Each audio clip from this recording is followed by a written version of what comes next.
What's up, Simski gang? You already know what the fuck going on. Big Ski in the building. You already know what the fuck going on. Hey, look, tap in, like, subscribe, hit that fucking notifications button.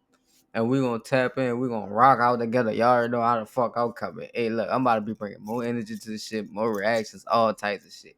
Big Ski in the fucking building. Make sure you share this shit too, and go follow me on Twitch. My Twitch is the same name as my YouTube. The link gonna be in the description. Hey, but let's get into this video.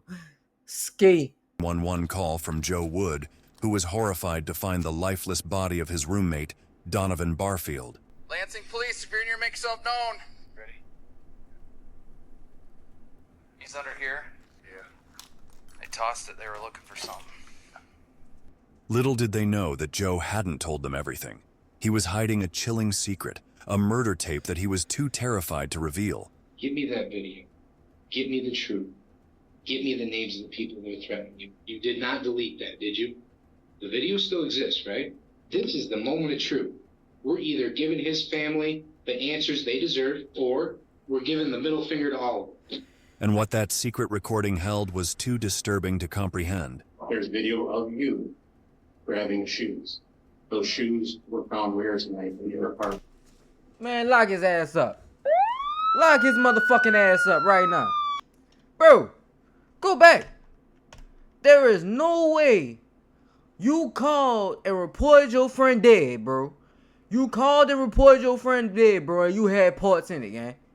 And what that secret recording held was too... Look! You recorded yourself! And they gave the recording to the police! Bro, I swear, bro. 2025 from... God bless. God bless the truth. Man, from 2020... I could say from 2019 to 2025 has been the years of just who could crash out the fastest and who could get locked up the fastest. I swear, bro, there's no way you was this dumb to record yourself doing this, bro. What's the matter too with disturbing to comprehend. There's video of you grabbing shoes. Look, Those shoes were found where tonight in your apartment.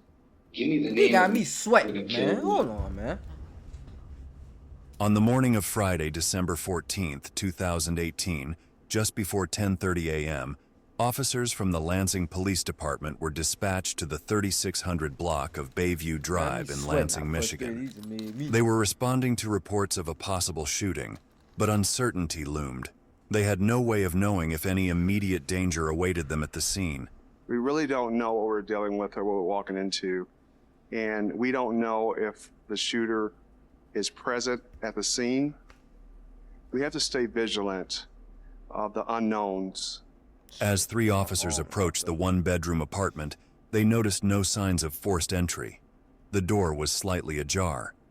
After pausing for a few seconds, guns drawn, they cautiously stepped inside, uncertain of what they might encounter. To their relief, the apartment appeared empty. There was no one hiding inside. However, trouble became evident the moment they stepped into the bedroom at the back. The room had been ransacked as though someone had frantically searched for something. But the most chilling discovery awaited them in the corner of the room, concealed beneath an air mattress. Coming across. One more time. He's under here. Yeah. Alright, we're gonna lift this. An African-American man lay face down in a pool of blood, his body riddled with gunshot wounds, 2 to the back of his head and 4 more to his abdomen. When the detectives examined him, his body was cold to the touch, with no signs of life. The scene left no doubt. This was a brutal and deliberate act of homicide.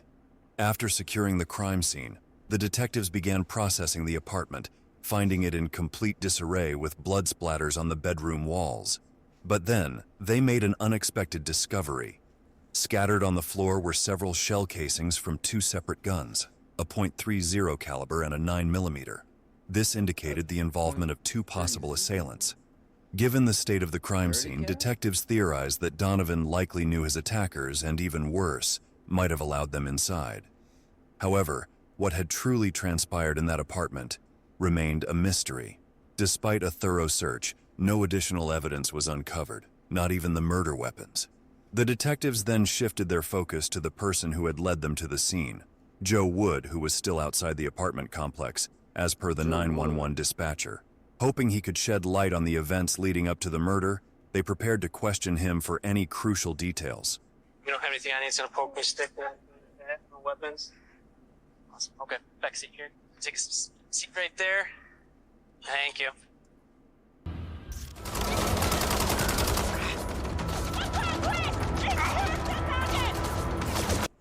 So who is he? Is he your buddy or? Okay. Joe identified the victim as his 28-year-old roommate, Donovan Barfield, who was also known as Lou. It was an incredibly difficult situation for him, but the officers knew they had to press on with their questions to gather as much information as possible. When did you last see him? Last night, 7, 8 o'clock. Okay. Joe explained that after seeing Donovan the previous evening, he had gone to his ex-girlfriend's place and spent the night there. Came to grab some shoes. What'd you notice when you opened the door? Was it unlocked? When I came in the door was like, it was unlocked. I stuck my key in, like the door just kind of like pushed open. So when I went in, like I seen the crib, like it looked like somebody went through the whole crib. So I'm calling for him, like, Lou. That's what I call him, Lou. Calling his name. I don't hear anything. Did you touch anything? So you said you had a key for the apartment? Why do you have a key? My girl had been in school, so I kind of been staying over there a couple of days. So I had been staying there. I had just dropped her off at work. Although Joe wasn't considered a suspect at that point, detectives needed to verify his alibi to ensure he wasn't involved in the crime in any way. They also asked him if there was anyone who might have had a motive to harm Donovan. How long have you guys been friends? I have known him for about 4 or 5 years. Know anybody does he have any issues? Anybody? Nobody. I don't know really who. Up until this point, Joe hadn't provided any reason for the detectives to suspect him. However, with no other viable leads to pursue, they decided to take him to the police station for a more formal interrogation to gather further information. All right, so what's going to happen? I'm going to take you down to our police department, and the detectives are going to talk to you there, get your whole story, try to figure this out, okay? In the interrogation room, the detectives pressed Joe for more details, asking him to walk them through the moments leading up to his horrifying discovery. You found him, and how long after that did you call? As soon as I found him. Now tell me about the buzzer box outside. Right? That's how I know somebody he knows. Because the only way you can get in the door is if somebody buzz you in the door. When you go up and just push the key in? As soon as I stick the key in, the door just opened. I kind of like walked by the couch, and he was like under the mattress. Did you go in the bedroom or anything? No, first? I wasn't. We're here to figure out what the hell happened to Lou and hopefully get some justice for him.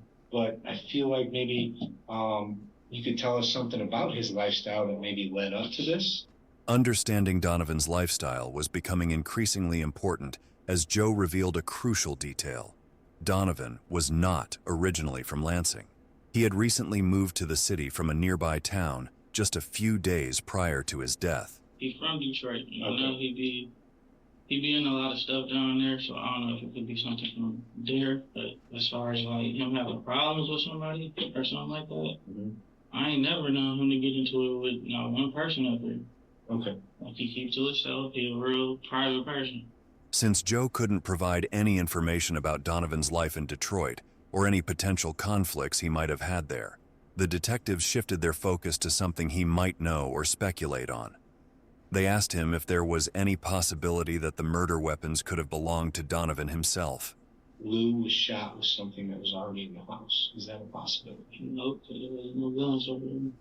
I never seen him with a gun here. Like he never carried a gun. Period. Like he never had no problems with nobody here. Joe assured the detectives that to his knowledge, Donovan had never carried a weapon. and steered clear of the dangerous circles that were known for violence. His alibi checked out as well, and after some tense questioning, Joe was let go. But the detectives were left in a chilling dilemma. They couldn't shake the feeling that this murder wasn't just a random act of violence, but something far more sinister. However, they also had no leads on who might have had a motive to harm Donovan. When Donovan's family was informed of the shocking news, they were crushed. But as they stood in the face of their grief, they, like the detectives, were left with a haunting question. Who could do such a thing to Donovan, and why? She said they found Donovan dead. I said, what? Any thought in my mind that I would thought that someone would take his life? Why? It wasn't yet time for the family to fully grieve. Instead, they were forced to put on a brave face in the wake of their loss. In order to learn more about Donovan's life, the detectives brought in his mother, Betty Barfield, for questioning. You referred to your son as Lou?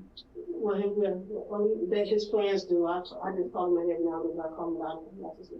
Okay, is there anything in his past that's in either Lansing or Detroit that could have led to this?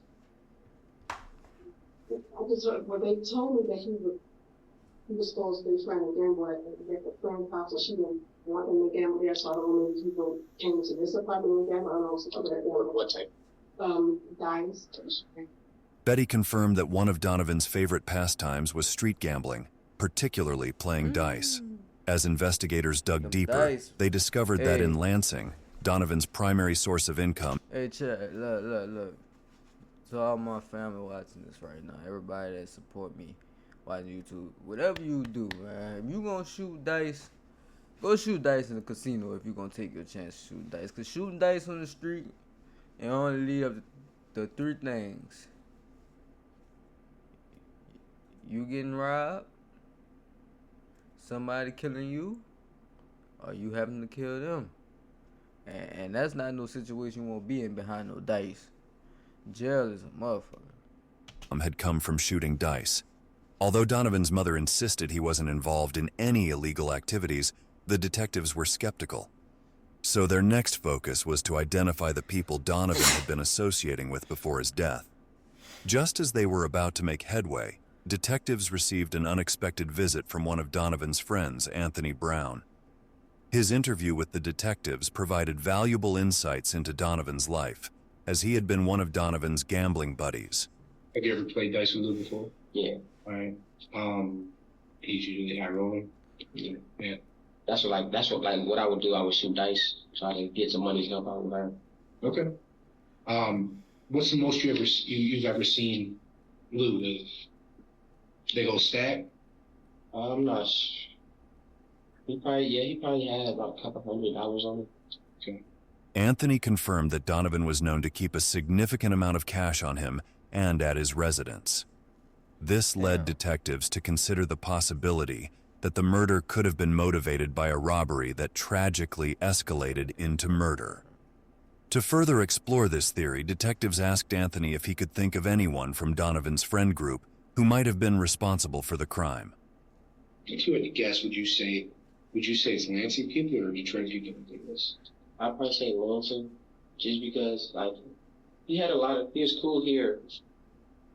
He shot dice a lot, so because they probably shot dice with the wrong person, they probably set him up and everything. Did he flash money? He flashed money like let's say if he got drunk. So I don't know if he flashed money around other people and all. So.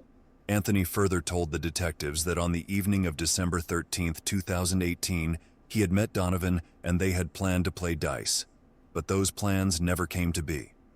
Although Anthony was not considered a suspect at that time, the detectives took a direct approach, asking him outright if he had any involvement in the murder. So I'd be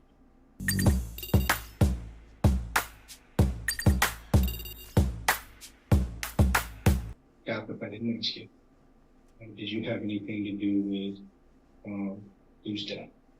No. Okay. Your fingerprints and DNA will not be in his apartment at all, because you never been inside that apartment? No.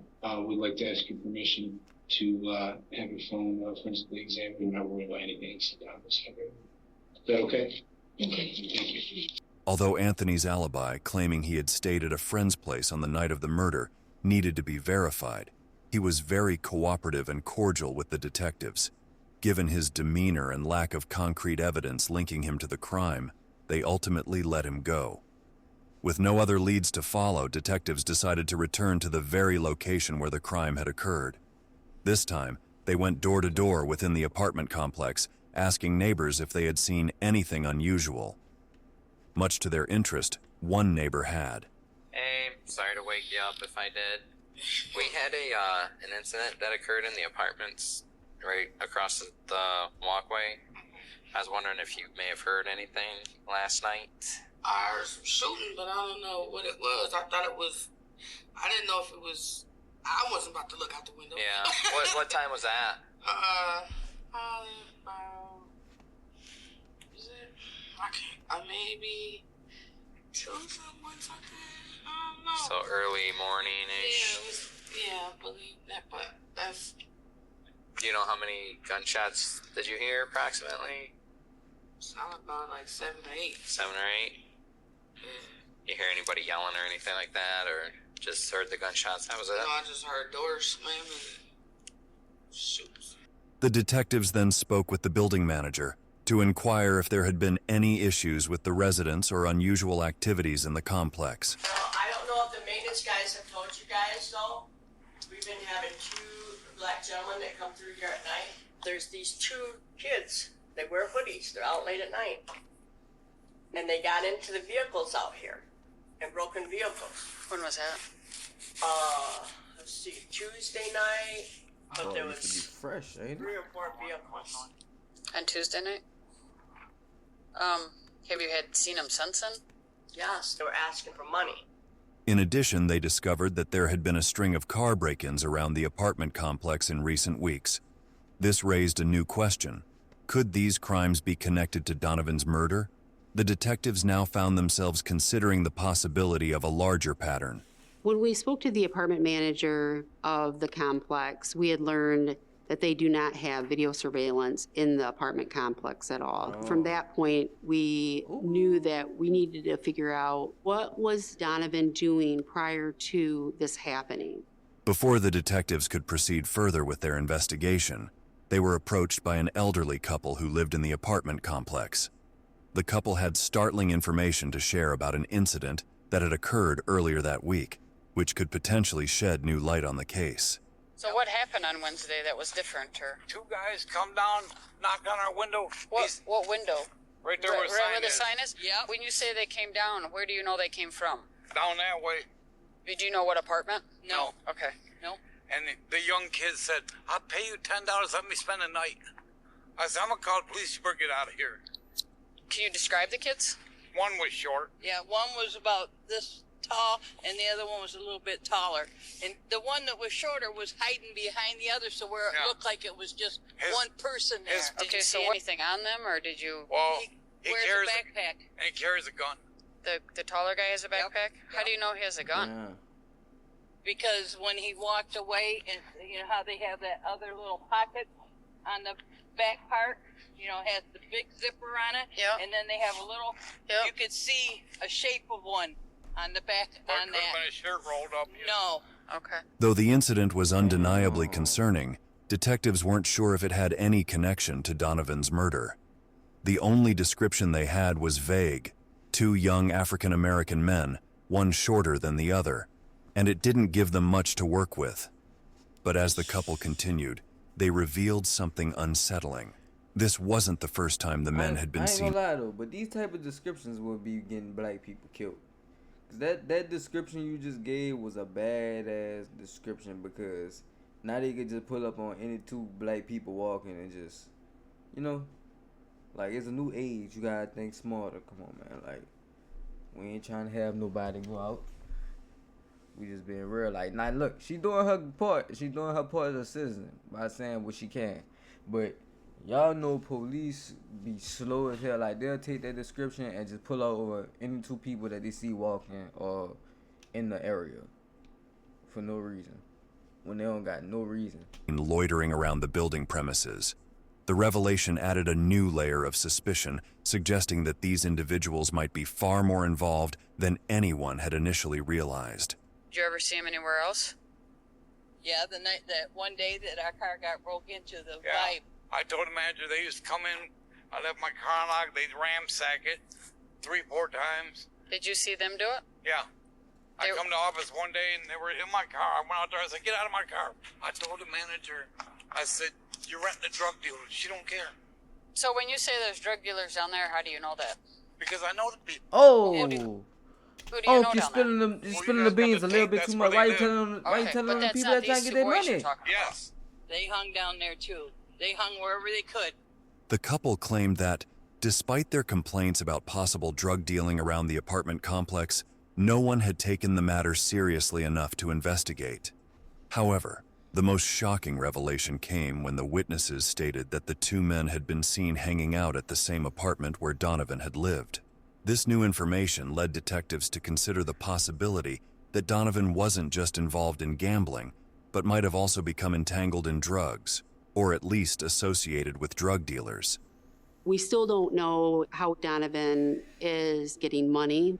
We do know that they were looking for something in his apartment. So was that indeed drugs? EVE Online is a vast universe, alive with the... Despite the various leads, progress on the murder investigation remained slow. Without solid evidence, detectives still lacked a clear suspect, relying mainly on hearsay. However, just when it seemed like the case might stall, the case took a dramatic turn. A tip would reveal a familiar name, hiding a deadly secret. A few days after Donovan's tragic death, homicide detectives in Lansing received a startling phone call from one of Donovan's family members. They revealed that they had been contacted by one of Donovan's friends, who had shared a video call showing surveillance footage from Donovan's room on the day of the murder. The footage appeared to capture the perpetrators. While this news was shocking in itself, the next revelation was even more astonishing. The friend in question was none other than Donovan's roommate, Joe Wood. Joe had set his desktop computer up in the corner of Donovan's bedroom with some software, which caused the computer to start recording upon motion activation in the bedroom. And during that video call, Joe proceeded to show what looked like surveillance video of the homicide suspects inside the bedroom in Donovan's apartment where he was killed.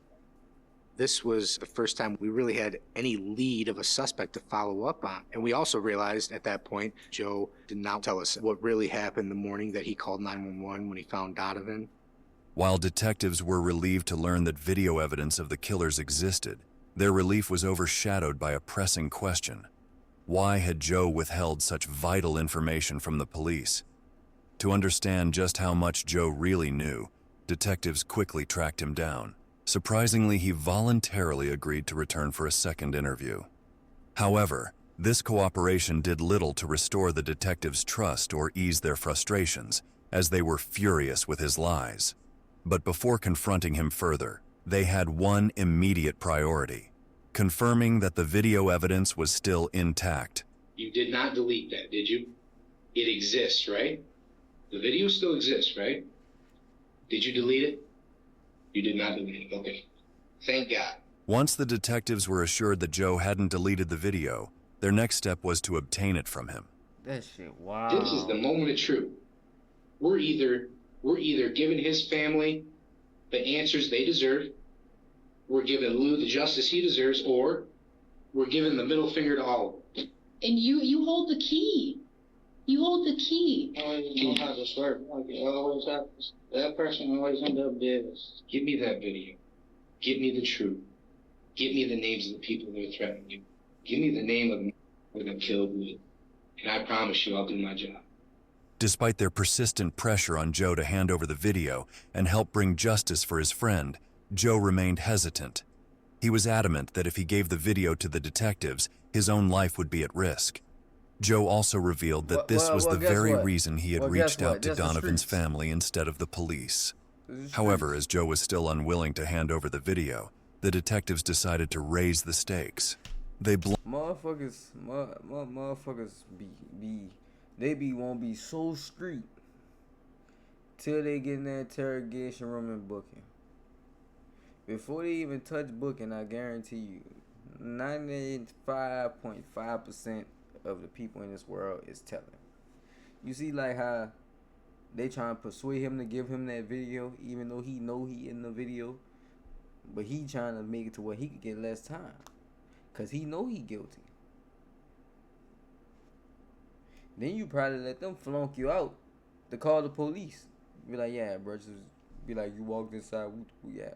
Nah, brother. Police too smart for that, playboy. And then the camera. Bluntly informed him that his lack of cooperation would only land him in trouble. Okay, here it is. If I don't get that video, you're going to be arrested for obstruction. Felony. Ooh, okay? Ooh. It's way too late for that. It's way too late for that. We're here. With some added persuasion, Joe shared startling details about the events of that fateful morning. He explained that around 8:15 a.m., he had returned to the apartment and discovered Donovan's lifeless body. Overwhelmed and unsure of what was happening, Joe panicked, grabbed his computer, and fled the scene. Seeking refuge at a friend's house, Joe set up his computer and reviewed footage from his surveillance program. Nearly 2 hours later, he returned to the apartment and called the police, worried about how long it might take for someone else to discover Donovan's body.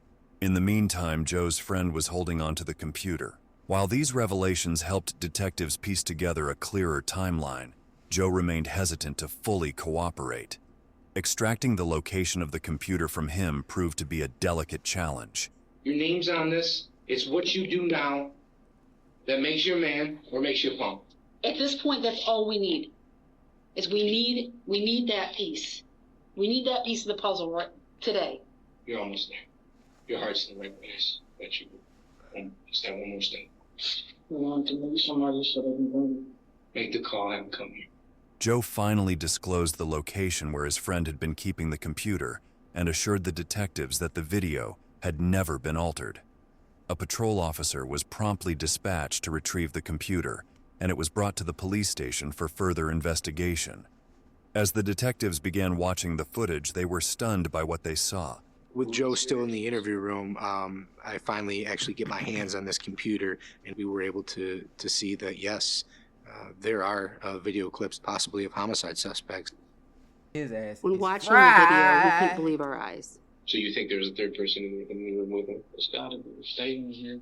If they in the room, where is he at? To the detectives' surprise, the video captured not one or two, but 3 perpetrators. Unfortunately, Joe didn't recognize any of them. The footage showed the 3 hooded men ransacking the apartment, taking items as they pleased, 2 of them armed with a firearm. At one point, one of the assailants approached the camera and looked up, allowing the detectives to capture a screenshot of his face. However, the grainy quality of the footage made it difficult for the detectives to obtain clear images for identification. Despite this, the detectives felt the evidence brought them one step closer to uncovering the truth. In the midst of this, Joe had one final confession to make. Regardless of what y'all think, like, my plan was to put it on the flash drive and eventually give it to y'all. Like anonymously or something? But I swear to you, I've never seen a day in my life. Like, I swear, never seen anything. That's why I said it was a setup. And detectives believed him. Although Joe had made the odd choice not to come forward with a crucial piece of evidence, he seemed genuine in his efforts to help his deceased friend. Joe's alibi for the night was also verified, confirming he had no direct involvement in the crime. Detectives now knew that 3 dangerous individuals were on the loose armed with guns, and time was running out. If they didn't act quickly, their crime spree could continue, putting more people in danger. In a desperate... Look at him. He said cheese for the camera. Fuck, they got shit flying around this bit. Man, motherfucking AC out too. But nah. Look at him. Cheese. Stupid ass. Like, look at him. Say cheese for the camera. Goofy. Move. Detectives released a picture of one of the suspects from the surveillance video, hoping for a lead. Their gamble paid off when they received a startling tip shortly after. We get a Crime Stoppers tip who gives us the name of a Facebook profile and further advises us that they believe the owner of this profile is involved in the murder of Donovan Barfield. Detectives soon discovered that the Facebook profile in question was linked to a 19-year-old man named Neil Prince. Alarmingly, Neil had been attempting to sell several items on Facebook in the past few days, including a pair of black and peach Nike foams, a brown leather bag, and a gold cross pendant. MCU. With a warrant in hand, detectives searched Neil's apartment where they found all the stolen items, confirming that they had been taken from Donovan's home.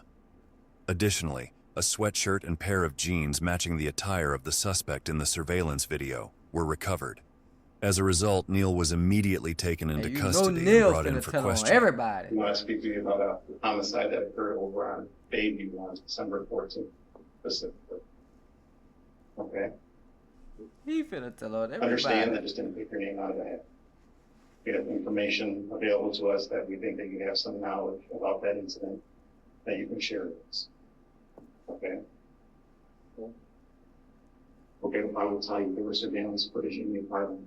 You are on the surveillance footage. You realize that? I'm not so that I'm giving you an opportunity to tell us what Nah, I'm not bullshitting you, man. This is your opportunity. I don't know how else to make that clear. This is your opportunity to tell us what went on. Oh, he a soldier, huh? You know you weren't the only one there. I'm telling you that there's a dead man's property in your apartment. I'm telling you that I know that someone had put you in that area, and you're telling me that you weren't there. I know you were there, but what I need to know, Neil, is what happened. You're the only one who can help me with that. I need to know what happened. I don't know. What are you talking about? What property you're talking about? That's the part that I don't think you're understanding. He a We're not soldier, huh? BSing on the video.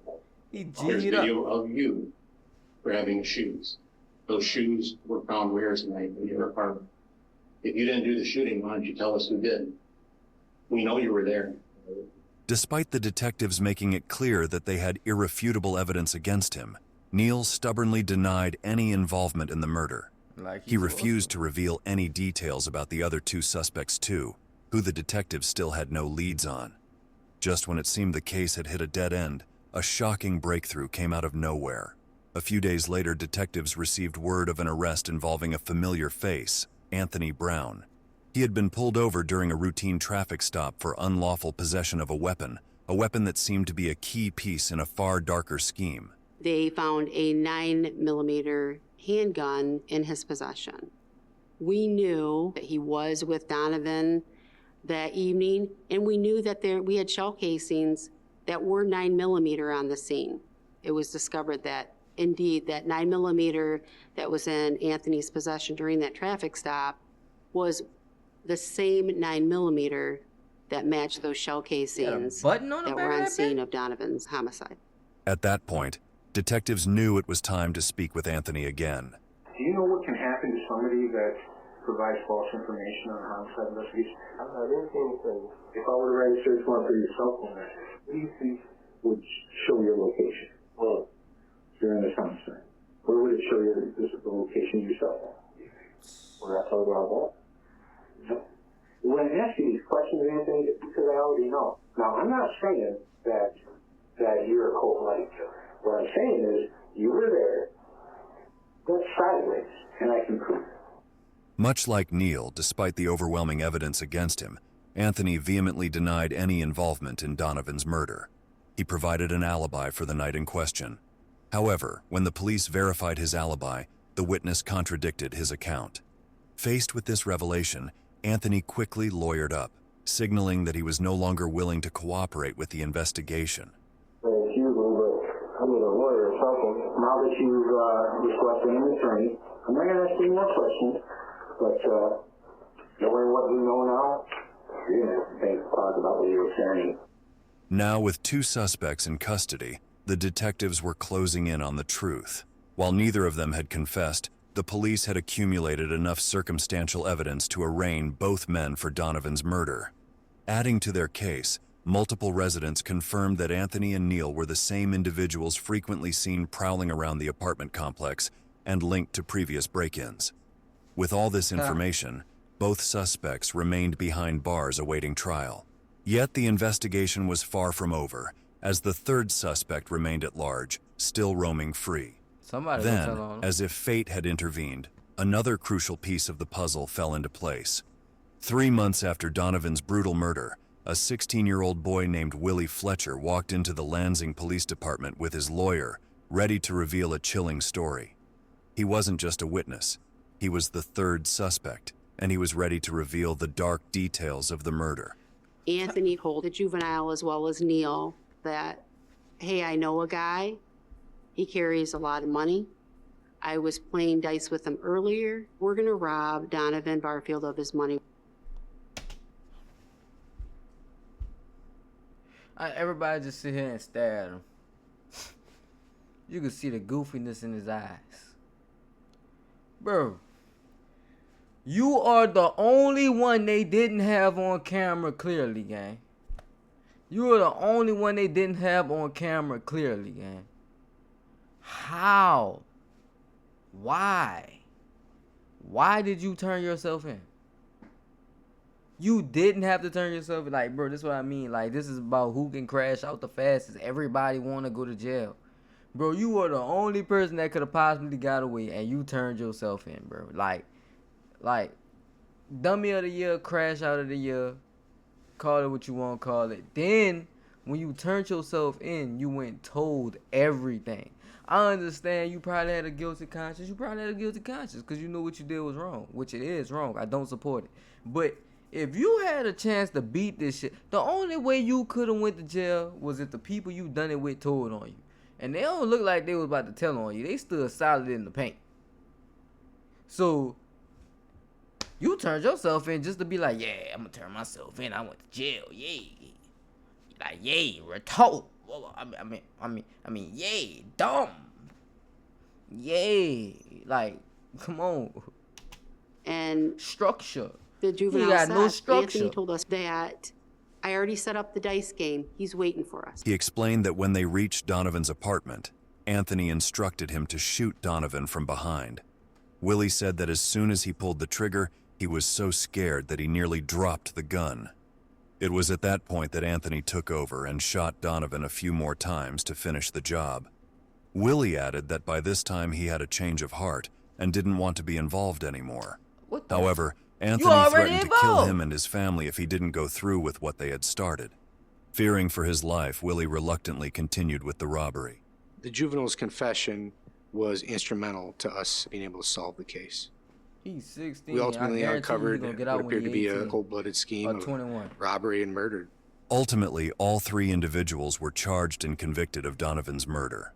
Neil Prince and Anthony Brown were both sentenced to life in prison, without the possibility of parole. As part of a plea deal, Willie Fletcher avoided a life sentence, but was handed a 60-year sentence with the possibility of parole after 28 years. While justice was served for Donovan's family, it brought little comfort. Donovan Barfield, just 28 years old, was a loving son and father, taken far too soon from this world. His family was left with the heart-wrenching reality that no sentence could ever bring him back.